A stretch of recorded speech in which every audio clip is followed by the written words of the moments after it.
What's up, y'all? Let's get into the latest NFL news and rumors around the Seattle Seahawks here. So, the biggest report here is, should the Seattle Seahawks end up re-signing Shaquill Griffin? So, I saw this cool little article out there about what could Seattle do. Right now, as y'all know, the Seahawks' top two cornerbacks, they're free agents. So, Shaquill Griffin and Quinton Dunbar. The report is that Griffin is the top priority for the Seattle Seahawks at the cornerback position. My response is this. Well, no duh. Because if you're going to put Quinton Dunbar over Shaquill Griffin, I am definitely going to question what you're doing as an NFL franchise. So last season, he was above average in 2020. I'll also say that you could definitely tell he was hindered by a few injuries, but was tough and just went through it. In 2019, dude was absolutely elite. In 2018, he was below average. But the more and more he plays, the more and more you're starting to see that, okay, this is actually a really good cornerback. So here are his 2020 coverage stats, and this is again in 12 games. He's 62.1% completion percentage against. He allowed 644 yards, 6 touchdowns, 3 interceptions, and 12 pass breakups. These are all pretty good numbers, but the other reason that Seattle is probably questioning what they want to do at cornerback is they still did struggle, especially in the secondary. Now, let's say you can't bring back Griffin. Does that mean you're going to try to bring back Quinton Dunbar, who Seattle went out and traded for from Washington last year? I mean, they went out and got this guy because the hope was he could be a lockdown number one corner. Like, when they brought him in, the hope was that he would be the number one cornerback. I mean, go back to 2019. He was the second best cornerback according to Pro Football Focus. However, last year, it was not good whatsoever. He got himself into some off-the-field trouble during the offseason, and then his on-field performance, it was definitely lacking. 6'2", 202 pounds. He's got that long length that Seattle covets at that position. But if you're causing trouble off the field and you're not producing on the field, it definitely questions what the heck the Seattle Seahawks are going to do with either Dunbar or Griffin. So go ahead, speak your mind here. Who should Seattle target if Shaq and Dunbar, they're not coming back, okay? So let's say Seattle can't figure out a deal, or let's say somebody else goes out and pays Griffin more, or somebody else pays Dunbar more. I want you to think of some names here that the Seattle Seahawks could go out and target if those two players don't come back. The name that was brought up from Bleacher Report, if, let's say, Dunbar and let's just say Griffin don't come back, the name that Bleacher Report threw out there and said keep in mind is Troy Hill. Troy Hill is a very interesting prospect, very interesting player to me, because I do think he was a top 30 cornerback the past 2 seasons. The only concern is this. Before Jalen Ramsey, Troy Hill was average, okay? And then you put a dominant player that takes away one side of the field, and then you got Troy Hill on the other. No disrespect to Troy Hill, I am going to give a little bit of benefit of the doubt to Jalen Ramsey. But he can play outside, he can play in the slot. So depending on how Seattle would want to use him, I do think that Troy Hill is one of these players that could actually take it upon himself to take a shorter deal or take more of a prove-it type of deal. He is 29, so maybe he does try to get the bag one last time, but he is coming off a very successful year, probably the best year of his entire career, 77 tackles, 3 interceptions, 10 pass breakups. The bottom line is this. The Seahawks need to be able to figure out players that they can bring in that are not going to cost a lot of money because they're sitting somewhere around $3 million in terms of cap space. So if you don't bring back Griffin, you don't bring back Dunbar, do you try to go out and sign a player like Troy Hill?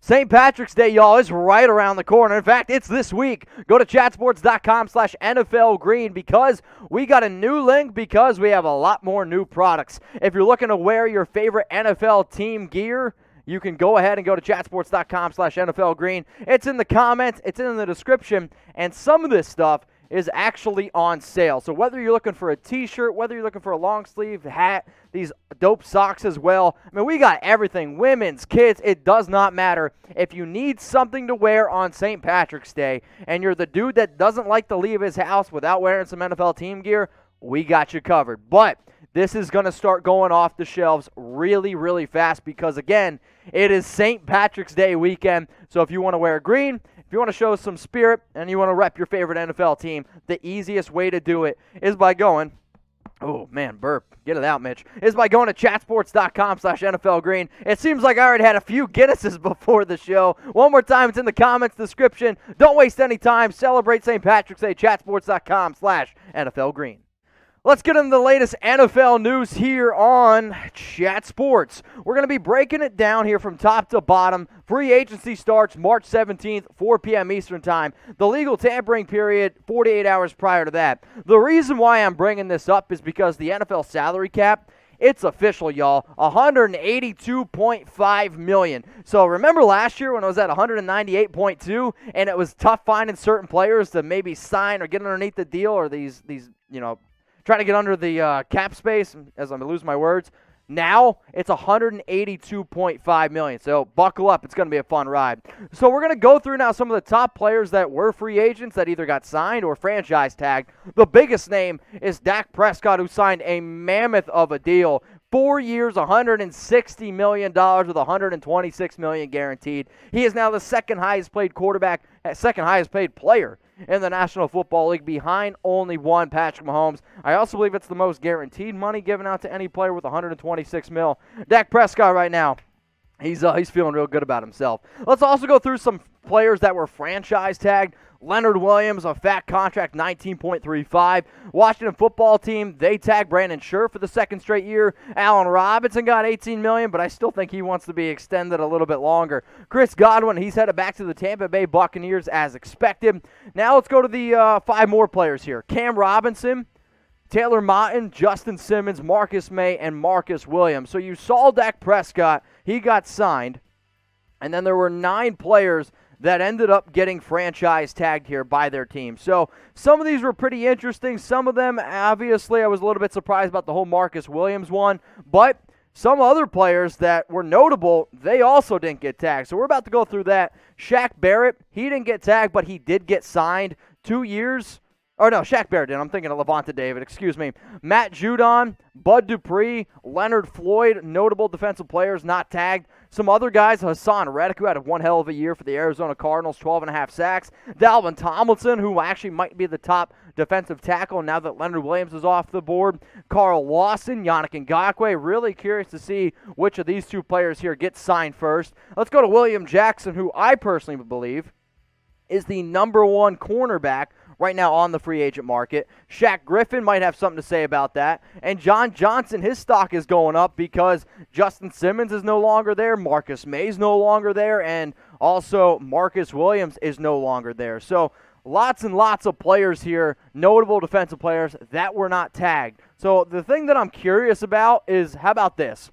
Who's the best offensive free agent? So out of all the free agents on offense, who do you think right now is the best offensive free agent? I want you to go down in the comments section right now, and I want you to let me know. I am genuinely curious about it. So there's obviously a lot of different players and a lot of different options you could go to. So coming up, we're going to get into some of the most notable offensive players that weren't tagged.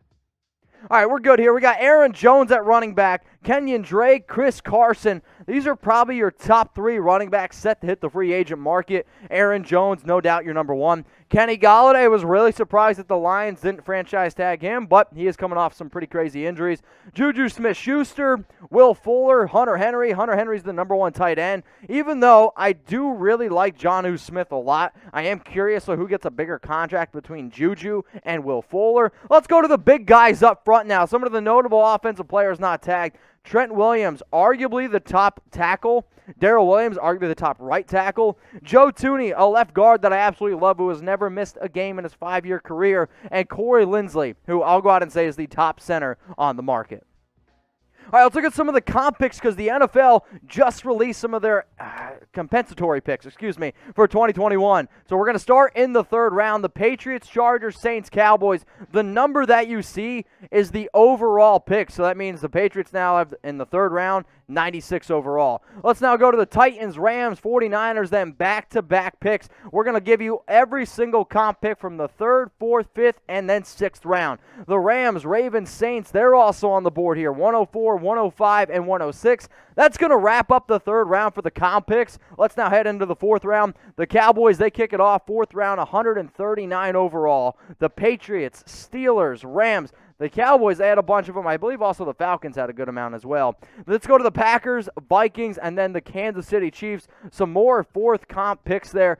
but there wasn't as many 4th and 5th rounders as there was 3rd and 6th rounders. Let's go to the 5th round here. Packers back-to-back, bang-bang, 178 overall, followed up by the Cowboys, Falcons, and the 49ers were another team that had a lot of picks. The Chiefs, 182 overall, the Falcons, 183, and then the Baltimore Ravens, 184. That rounds out the 5th round comp picks. Let's go to the 6th round now.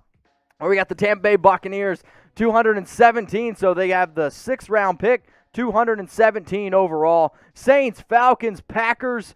We got a lot in the 6th round, actually. The Bears, the Panthers, the Vikings, Eagles. We're going to keep it on rolling here. And then I believe this is it here where we're going to round it out. The Bears, they round out the comp picks with pick number 228. So I'm excited for the NFL draft. I know a bunch of y'all are out there are excited as well. If you haven't subscribed to Chat Sports, make sure you do because we're going to be the #1 most watched draft coverage for the 4th straight year on YouTube.